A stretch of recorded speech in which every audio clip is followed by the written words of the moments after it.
ቅዱስ እስጢፋኖስ ማለት ምን ማለት ነው? የቅዱስ እስጢፋኖስ ወዳጆች ይህን ቪዲዮ ሼር በማድረግ ለሁሉም አድርሱልኝ። እስጢፋኖስ ማለት ቃሉ የግሪክ ቋንቋ ሲሆን ትርጓሜውም አክሊል ማለት ነው። ቅዱስ እስጢፋኖስ እናቱ ሐና አባቱ ስምዖን ይባላሉ።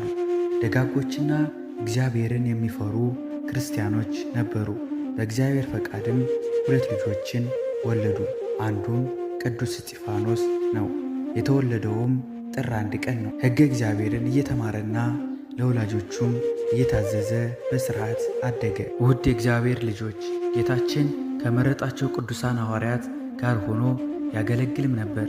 ሕዝብንም እንዲያስተምሩ በወቅቱ ተመርጠው ከነበሩ 7 ዲያቆናት አንዱ ነበር። የተሾመበት ቀንም ጥቅምት 17 ነው። በጣም ጎበዝና ያወቀውን ያላወቁ ለማሳወቅ የሚተጋ ታዛዥ ቅን አገልጋይ ነበረ።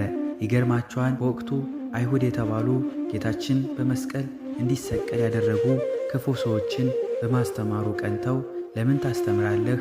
ለምንስ ክርስቶስን ስም ትጠራለህ? እያሉ ተቃወሙት። እርሱ ግን በትሕትና ሆኖ ከስህተት መንገዳቸው እንዲመለሱና በማስተዋል እንዲጓዙ ይመክራቸውም ጀመር። በአንድ ወቅትም ናዖስ የተባለ ጠንቋይ በምታት ሰዎችን እያሳተ ሳለ ቅዱስ እስጢፋኖስ ከዚህ ባዕድ አምልኮ እንዲመለሱና በእግዚአብሔርም እንዲያምኑ አስተምሮ ምዕመኑን ወደ ክርስትና እምነት አመጣቸው። በዚህም ጊዜ በሰውየው ላይ ያደረው ሰይጣንም ተበሳጨ። ጠንቋዩን ናዖስንም በምትሃት በአስማት አንድን በሬ እፍ ሲልበት ለ2 ክፍል አለ። ከዚያም ሕዝቡ ይህን ሲያይ እውነት መሰላቸውና ጠንቋዩን ሊከተሉት ልባቸው አመነታ።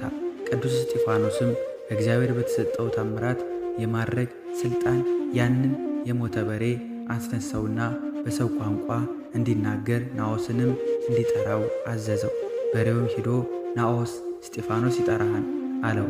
ሰዎችም ይህን ታምር ሲመለከቱ እኛ በቅዱስ እስጢፋኖስ አምላክ እናምናለን ብለው ወደ ክርስትና ሃይማኖት በመምጣት ከስተት ተመለሱ፣ ወደ ሕይወትም ገቡ።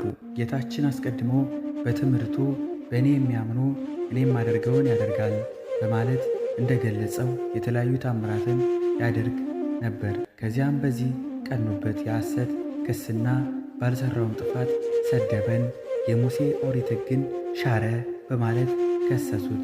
የሐሰት ምስክሮችንም አቆሙበት፣ ፈረዱበትም። አይሁድ በሕጋቸው ወንጀለኛ ነው የሚሉትን ሰው የሚፈርዱበት በድንጋይ ተወግሮ እንዲሞት ነበር።